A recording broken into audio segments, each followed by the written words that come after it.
Hey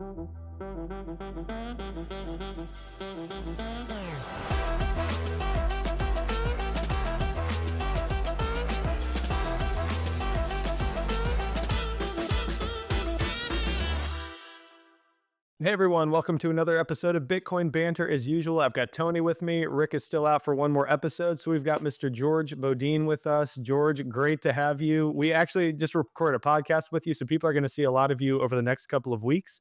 Let's jump right into the news here. So, up first, we've got Texas. We're just going to kind of run through a few things because there's one overarching theme. So, first of all, Texas moves to create a Bitcoin reserve with no buying limit. We also have BlackRock says that Bitcoin is a risk-off asset as a global monetary alternative. As a side note, he says that they say that ETH is a risk-on asset, and banks are serving crypto customers, and we don't want to get in the way, says Jerome Powell, which seems to be a change of tune from what we've historically seen, Operation Choke Point 2.0, and among other sort of roadblocks that we've hit as an industry. George, I'm going to let you run with this first because you on I don't want to give away too much of the podcast, but you talked about, there's a train leaving and we've got a ticket and not everyone does. To me, these stories all validate your point entirely. What do you think of all this stuff? Yeah, it's pretty incredible what's going on right now. I think 19 states have got these Bitcoin reserve or crypto reserve categories coming up for bills. Did you know that that particular one, that cap there basically means that there are no other cryptocurrencies that are going to be in that reserve? That's Bitcoin only because poor ETH, their market caps dropped to like 300 billion, just a little bit over it. And you know what? I can tell you what the trend is. Okay, watch my finger. It's just going to go down. It's just going down. That's where it's going. So, it's great. It's great news. Now, some of the bills have not passed. I was surprised that Wyoming didn't, but Pennsylvania didn't. But some of these will pass. There's one in my home state, and I've written, again, I'm telling you, I got immediately, if you're not, look, look how old I am. I'm using AI. I use, Chat GPT. I use Grok. Just takes a second, and you can even gin up a one paragraph letter, send it off to your reps and tell them, hey, I want this thing in my home state. So it's just so bullish, and Larry Fink, I mean, talk about the reincarnation of a human being. You know, I've always I've never had really high opinions of him, but I've kind of changed. I mean, you have to be a certain humility in order to come before national TV, like on CNBC, when he just says, I was wrong. I mean, that's pretty cool. And it's almost like everyone bends the knee to Bitcoin at some point. And I see this going forward. I just see it continuing. We're going to accelerate. We are at that point right now. We're in a cycle, and it's almost like escape velocity for a rocket. It takes about 25,000 pounds of thrust to get a rocket off the planet's surface. Now, I'm talking about not like an instant acceleration. It's not like you're watching it taking off the pad, but as it gets higher and higher, it takes less and less thrust, and it's easier and easier. Someday when we have more time, I'll tell you a funny story about thrust and how high you can go in an F-18. But I can tell you one thing: the Earth. I have witnessed it. The Earth is not flat. For all you flat Earth, conspiracy idiots out there, just take it from me, somebody who's seen it. The Earth has a curve to it. So I just think these are such positive. The news, everything I see in the news is, just very, very positive. Jerome Powell, that last news story there, man, that choke point 2.0, that was brutal. And I did not understand. That's another thing where I was just wrong. I was wrong because I didn't understand how pervasive that was. It has done a lot of damage. And, Gensler, he is going to come out really poorly in history. The review of that man is going to be not very positive because he politicized his office. He weakened his office. He violated the law. When they approved the Bitcoin futures ETF, they were immediately in violation of U.S. law every time they denied a spot Bitcoin ETF, and caused a lot of damage. I mean, and finally, you know what? When they were taken to court, the judges ruled, yeah, you're violating the law. You lose. And I think I think Jerome Powell probably thinks, you know what? I better get on the right side of history here because my time might be really limited what I've got left here. And maybe he's just had a change of heart too. Yeah. Tony, what give your thoughts and I'll share mine. Sure, man. I mean, if you can't beat them, join them, right? They threw everything at Bitcoin. They were on a fast track of corruption in the last 4 years. Like, what didn't they try to destroy it, right? But I mean, at some point, sooner or later, you understand that the more you attack this thing, the more resilient it is, and and just like put more pushes like conviction of those who were already believing in it even further. Like, I mean, if all of these people with all of these resources and all of their supposed force behind it tried to blow it up, broke every single law, rule in the book, and yet continuously failed at it, like, what does that tell you? Right? So, I mean, if you wanted conviction, just look at that. And now that there's a new sheriff in town, well, now all of these people are scurrying to save face so that they don't, blow up in history books. For some of them, like you mentioned, George, it's a little too late, but people have goldfish memories anyhow. So maybe somewhere along the line, someone will still make it through. But this is absolutely great news. Bitcoin is for the good, the bad, and the ugly. So if you hate the fact that all these guys now are coming into Bitcoin, well, that's expected, right? Like, I mean, you can't censor people out of Bitcoin because it just defeats the point. So whether you like it or not, it's for everyone. And you just have to focus on yourself, make sure you don't miss that train, even though, it's already left the station, in my opinion, a long time ago. So whatever, little tidbits you can still get while we're still at the under 100K mark, you better scramble. Yeah, no, I couldn't agree more. I'll sort of break these down, my opinion, one by one. So first of all, I'm much more excited about states adopting a strategic reserve than I am the federal government. And the reason for that is because I want the federal government to be less powerful. I don't want them to pay down their debt and then start again.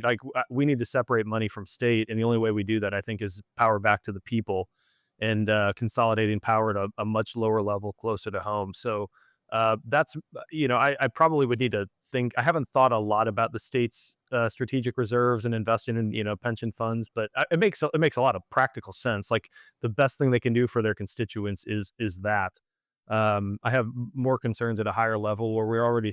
I think the full corruption of the federal government is well on display at the moment.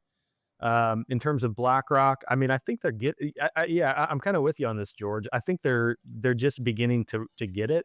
And we talked on our last Bitcoin banter about the gold shortage in London. So there's a ton of gold leaving London for the United States.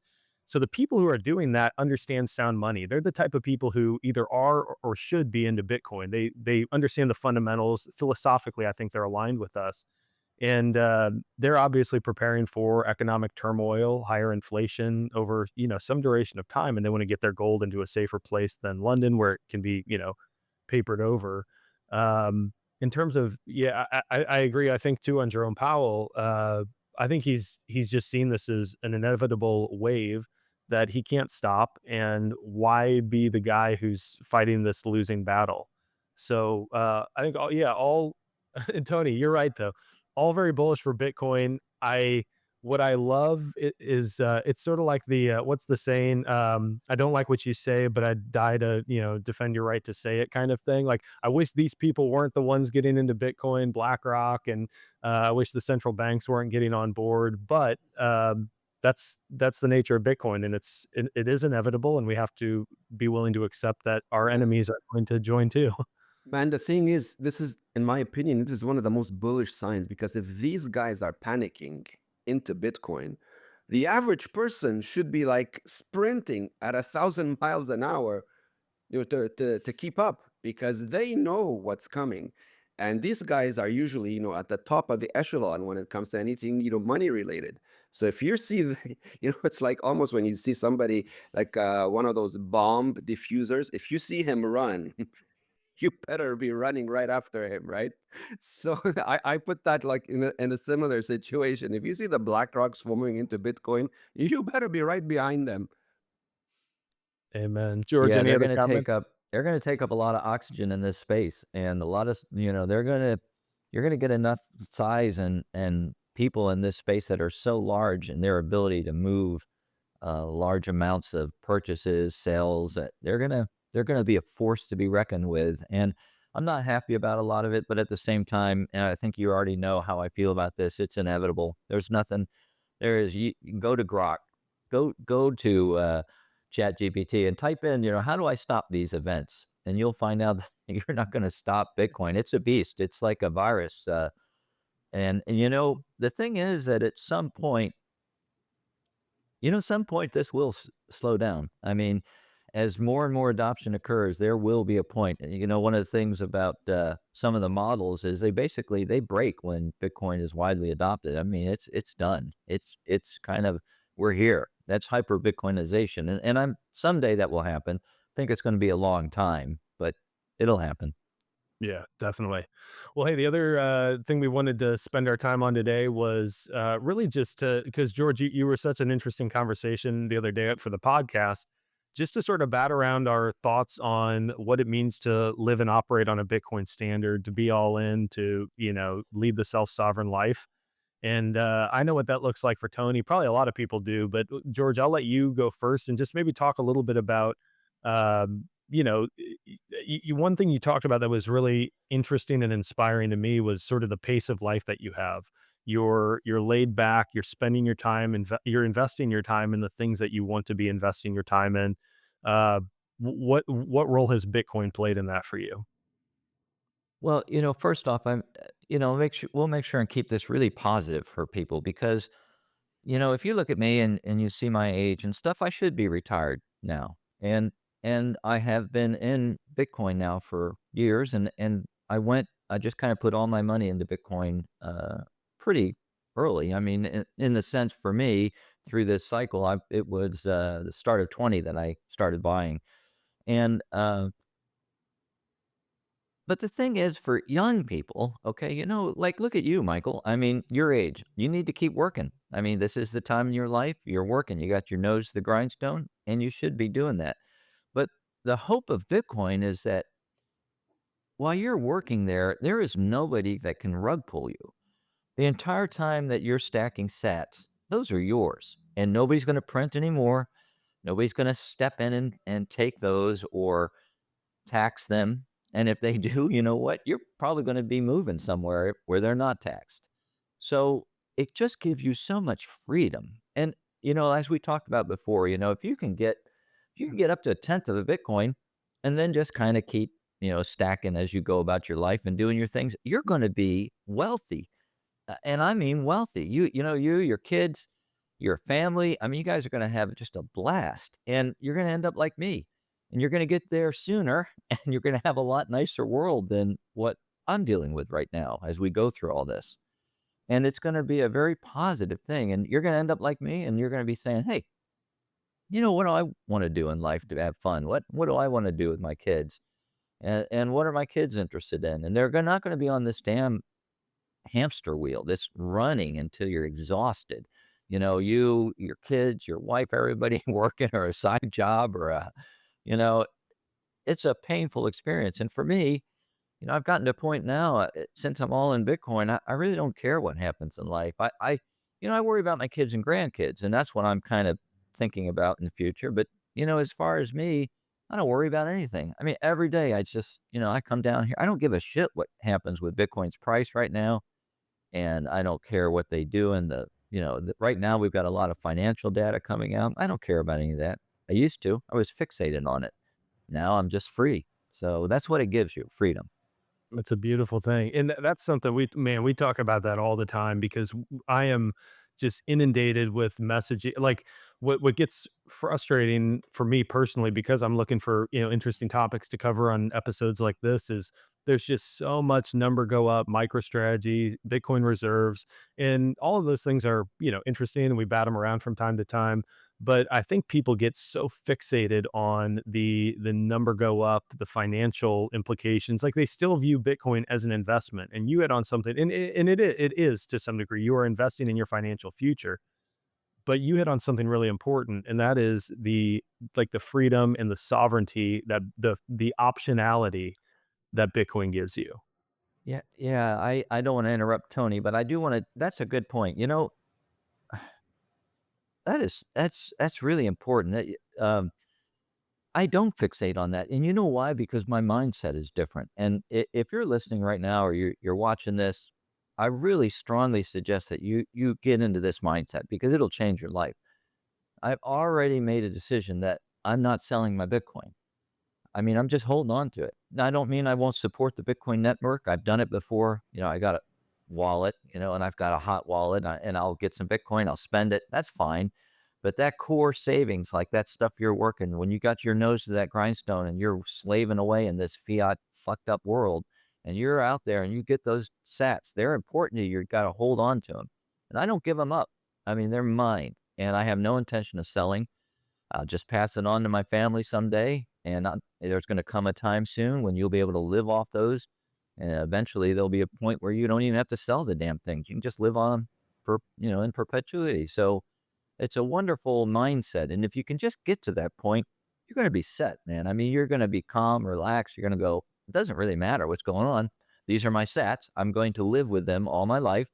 And eventually, I'm going to have enough wealth with them that I can live the lifestyle I want. I never have to sell one of them.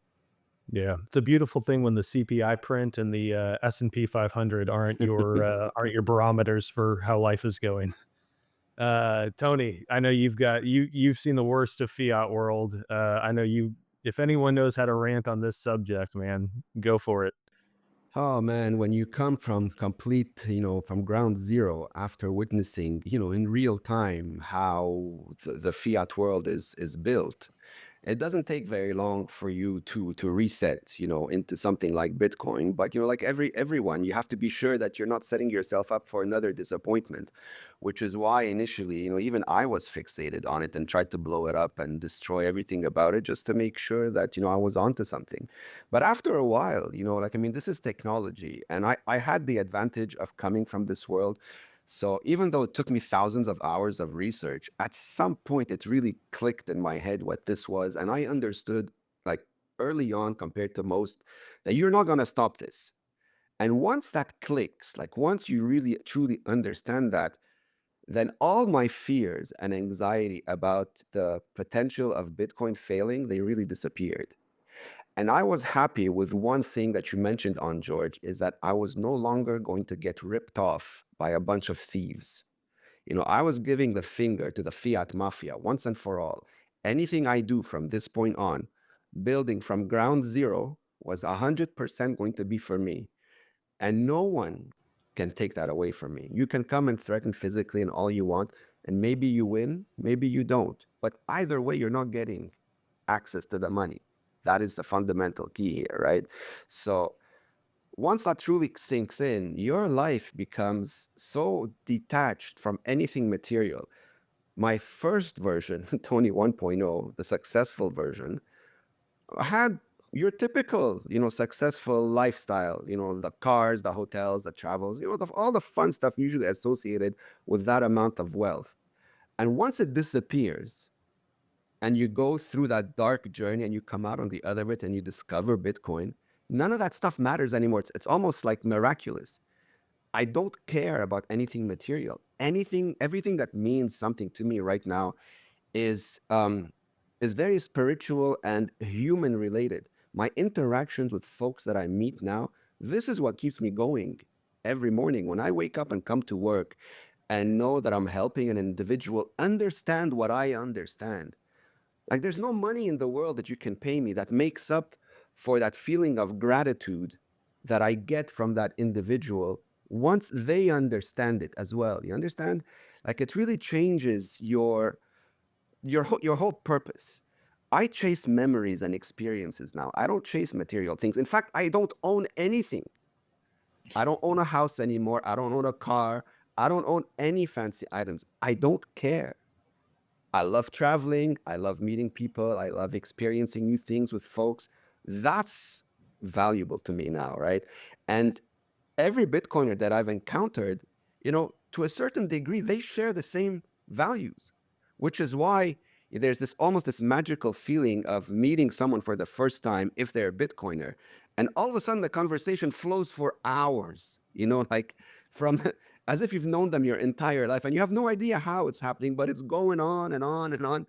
And everybody's just feels comfortable and at home. That is Bitcoin, right? That is the essence of freedom. Go anywhere, do anything with anyone, knowing that no one is going to steal your time and energy anymore, no matter what they say. So you have to get over the fear. You have to get over staring at the charts. You have to get over caring what the big boys are doing. The big boys are going to have to come to this anyhow. They have no choice.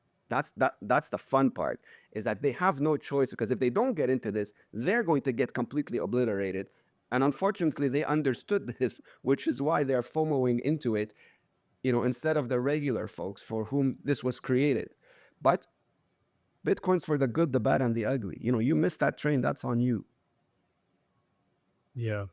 No, I couldn't agree more. George, I'll let you give any parting comments and then give a handoff where people can find you. I think my one final comment personally is everything you guys have just described is the beauty of Bitcoin. I mean the friendships, the sovereignty, the freedom. I think maybe my biggest concern, and not to end this on a downer, is just that is we the people who have discovered Bitcoin, studied it thoroughly, and are all in to this point are the sort of disagreeable types who see the world in this way. And that's part of the reason, like, I have a friend who's a Bitcoiner and we've known each other for a couple of months and we've only hung out a few times. And like I would consider this guy one of my best friends already. Um, I think what concerns me is that as we progress down these tracks, there are going to be more and more people who get in because of the investment thesis, because now that's just the way of the world. You have to have Bitcoin, you have to work for Bitcoin, and really don't have an appreciation for sound money, self sovereignty, and they're going to carry in this legacy fiat mindset with them into this brave new world. I'm hopeful that these sorts of conversations are conversations that will live on, that people will listen back to, and will reach many of those who maybe are sort of the uninitiated and have some learning to do. So, George, I'll let you comment on that or anything else you want to say, and then give them a handoff where they can find you. All right, so, I understand. I've had some concerns about people that are coming into the space right now, but you know what? Every cycle, it's just like this. People FOMO in, they get in, and there's always survivors. There's always those people that just can't, that get it. They start down the rabbit hole, or they can't get out when they need to, and they're stuck with it. And the next thing you know, they're studying it. I mean, that's just the way Bitcoin works. We are a cycle. We're up and down, up and down. We've talked about volatility in the past. I mean, it'll shake a lot of people out, but some will survive and they'll get Bitcoin. This is adoption. This is what it's all about. And I liked Tony's comments there about the people you meet, because that's the most positive thing of all. I'm the best people in the actually the best people I've ever met. They're all Bitcoiners. I mean, it's as if Bitcoin's like a black hole. That's what it is. And it's just sucking in everybody that's bright, intelligent, wants to build things, inquisitive, humility. I mean, it's got all the ethical and moral characteristics of a great human being, and they're just getting sucked in. And when you get to the event horizon on a black hole, you never get to see outside again. Whoever's outside never sees you again. When you go past the event horizon, nothing ever comes back out. And it's all heading to one little tiny, tiny point, the singularity, where everything is new. I mean, none of us know what happens in there. And someday, I probably won't be here, but someday in the future, you will be, Michael. Your kids are going to see that singularity. They're going to be there, and all this world is going to be coming together, just like we talked about. It's going to be a great black hole. I Yeah, I think you're couldn't right. agree more. I couldn't agree more. Just make sure you own your Bitcoin and you're doing it properly and not leaving it, with third-party custodians and what have you, repeating the same mistakes of the fiat world, you just using Bitcoin instead. All of this glory, all of this beauty, all of this is only possible when you are in 100% self-custody. Anyone can do this. This is not rocket science. Otherwise, you keep living with that counterparty risk, nagging at you. And the higher the value of Bitcoin goes, the more it's going to nag at you. You should embrace that you are Bitcoin. You are the vault now. Like, you are your time and energy all embodied in you. You own the keys to it all without anybody's assistance. you know, Let go of the lies and the bullshit that you've been fed since day one and embrace this new way of existing, especially when it comes to money. Bitcoin and self-custody, that is the revolution. You can read the white paper in whichever direction you want. That's the message that it keeps repeating over and over and over again. Well said. Well, for everyone listening, thank you all for tuning in. If you do need help with proper 100% Bitcoin self custody, go to the bitcoinway.com/podcast. We'd love to schedule some time to chat with you. We also help with online privacy phones. We've got a Plan B residency option, all of your self sovereignty needs under one roof. Again, that's the bitcoinway.com/podcast. George, it's been an absolute pleasure getting to chat with you, not once but twice this week. You're going to be a legend in this space, man. I love your commentary and appreciate all that you're doing. And thank you so much for the time today. Well, I appreciate that. If anybody wants to find me, I'm just on X. Just type in my call sign from the Navy, Jethro, JETHROE 111, and send me a DM anytime you want. I'll make sure and say hi. Perfect. Cheers, guys. Bye, Ciao, buddy. guys.